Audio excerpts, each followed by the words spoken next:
নমস্কাৰ, মই মীনাক্ষী ডেকাই আহৰি টুকটাকৰ প্ৰেমৰ মিঠা অনুভূতিৰ অনুষ্ঠানটোলৈ আপোনালোকক স্বাগতম জনাইছোঁ। আপোনালোকে শুনি আছে নীল আৰু মায়াৰ কথাৰে।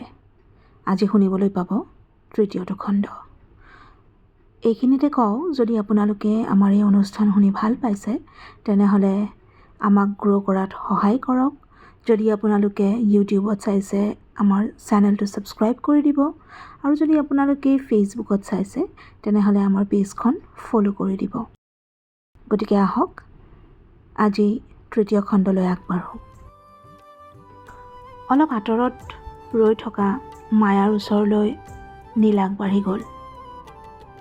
নীলে আলফুলে মায়াৰ কান্ধত হাতখন দিলে। মায়া, আই এম ছ' চৰি।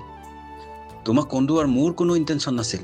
আজি মই অলপ বেছিকৈ ৰিয়েক্ট কৰি দিলোঁ, আৰু মোৰ কথাবোৰ শ্বেয়াৰ কৰিবলৈ কেৱল তুমিয়েইতো আছা, যাৰ আগত মই মোৰ দুখ, বেদনা, ক্ষোভ, আৱেগ, অনুভূতি অতি সহজতে উদঙাই দিব পাৰোঁ। যি অৱশ্যে বেছিকৈ ক্ষোভহে উজাৰিলোঁ।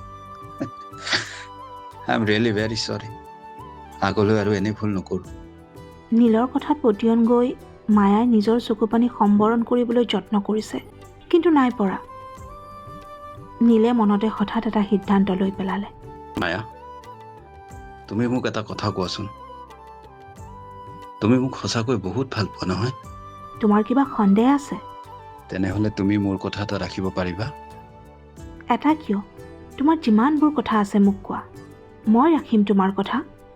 তুমি আজিয়ে মোৰ লগত মোৰ ঘৰলৈ ব'লা। কি? কিন্তু কোনো কিন্তু নাই। তোমাৰ মা আৰু ভণ্টিক নজনোৱাকৈ মই কি সাহসত তোমাৰ লগত তোমাৰ ঘৰলৈ যাম? তোমাক মই বিয়া কৰাই নিম। বিয়া? এতিয়াই? কিয়? তোমাৰ ভয় লাগিছে? নাই। তুমি একো চিন্তা কৰিব নালাগে, সকলোবোৰ মই মেনেজ কৰিম। ব'লা এতিয়া। নীলৰ আদেশত মায়াই বাইকখনত উঠি ল'লে। এতিয়া নীলে তাইক ক'ত নিব, কিয় নিব একো নাজানে। হঠাৎ চকুৰ পচাৰতে ক'ৰ পৰা কি হৈ গ'ল মায়াই একো তত ধৰিব নোৱাৰিলে। তাই বিয়া হ'ম নহ'ম একো উত্তৰ দিবলৈ নপাওঁতেই নীলে ধৰি ল'লে মায়া তাৰ লগত বিবাহ পাশত আবদ্ধ হ'বলৈ সাজু। কিন্তু তাইৰ পঢ়া শুনা কি হ'ব? তাই যাৰ দ্বাৰা লালিত পালিত, তেওঁলোকৰ কি হ'ব?